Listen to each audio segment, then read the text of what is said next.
Hi, good morning to the world. It's Carpo here, and I'd like to do this video about freedom to kind of continue one I did the other day. But it's a subject that I can't seem to kind of get over. It's a subject I probably never will get over. I mean, if people could spend their entire lives considering what freedom really is, I can't expect to know it overnight. But the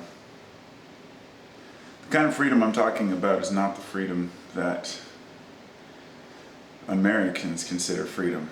I'm thinking about the freedom of choices, the freedom to be who you are, the freedom to show yourself, and to change your mind. And that's really what I wanted to tackle on this video, was changing your mind. Changing your mind is totally okay. If evidence presents itself that's more conclusive than you had previously, then of course you can change your mind. And like I said before, in politics, this is considered, it's very frowned upon.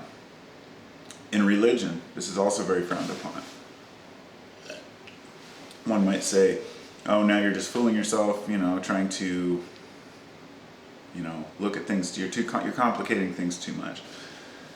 So these lectures that I listened to many philosophy lectures, and this one in particular that I've been involved with for the last week is, it covers individual philosophers and their theories of life, which is really nice to be able to fit in one person's theory into an hour, to kind of understand the roundabout methods to which they acquired their movement or their fame, I guess. And the two that I was listening to today were, in the last couple of days, were Gandhi and Malcolm X. And it really got me inspired to do this video, because these are two people who led completely different lives than most Westerners view. In other words, Malcolm X, for example, was a prisoner, and he was in jail for 6 years, and during that time he educated himself, and when he got out he had changed many of his views. There was a time when Malcolm X believed that white men were the devil, and many Malcolm followers still to this day carry that belief, that he thought that.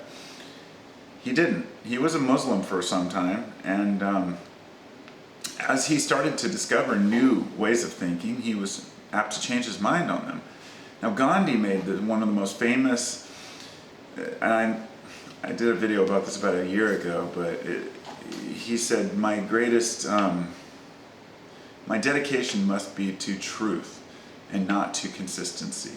And that really hit home with me. It means that, you can be consistent with your beliefs all you want, but if it's not true, it's not going to do you any good. So Gandhi, at a certain point in his life, realized his faults, and he changed them accordingly. So I wanted to play this quick clip about Malcolm X. It was from a biography about his life by one of his friends, I believe, and it's just a quick clip that kind of explains where I'm coming from here. So I'm just going to play it because I think it illustrates my point a little better, so I can speak about it a little easier. The very essence of what I'm trying to say in this lecture is conveyed. Ossie Davis tried to convey the distance that Malcolm had traveled on his quest. And he said this: Malcolm had been a criminal, an addict, a pimp, and a prisoner. He was a racist and he was a hater. He had really believed the white man was a devil.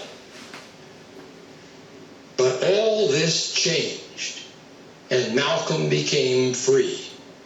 No one who knew him, Ossie Davis says, before and after his trip to Mecca, could doubt that he had completely abandoned racism, separatism, and hatred. It can't possibly be said better than that. And this remark captures all that Gandhi meant by Swaraj, by the quest for personal liberation. Although Gandhi could hardly have understood the many different paths that Malcolm took to get there, as an addict, a pimp, a criminal.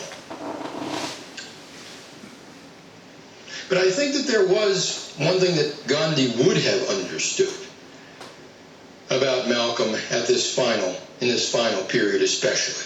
And that's the way in which Malcolm at the end spoke about truth. Whereas earlier in the Nation of Islam, Malcolm seemed convinced that he possessed the truth because Elijah Muhammad and his doctrine were infallible. After he left the nation, Malcolm spoke of pursuing the truth rather than possessing it, trying to be open-minded in search of new ideas and interpretations of American society. And as we look through the texts, philosophies set forth by both Western and Eastern political and social theorists, we can perhaps group these theorists into two. One we might call truth pursued, and the other truth possessed. I haven't listened to that far yet. I was just going to play the little part about Malcolm's life, but that's exactly where I was going to go with this. There's truth pursued and truth possessed. Truth pursued is the awareness that you can go along your path and consistently change your ideas to fit the information that's presented. Truth possessed means that anyone who basically holds any different countering thoughts to yours is completely wrong, and that they're just misled. And since I haven't really defined very many truths that we seek that can be proven, I mean, you don't hear people arguing over the truth of whether or not a table exists, or whether or not Kansas is a real place. We argue about other truths, more complex truths that can't be proven one way or another. So, being open-minded, I think, is totally essential to any type of an education, especially in philosophy. You cannot derive conclusions and then stick with them when they've been proven to be wrong. And each one of our minds is going to determine how much evidence it takes to sway us from our opinions. And the longer that we've built opinions on one particular subject, the harder it is to break away from that.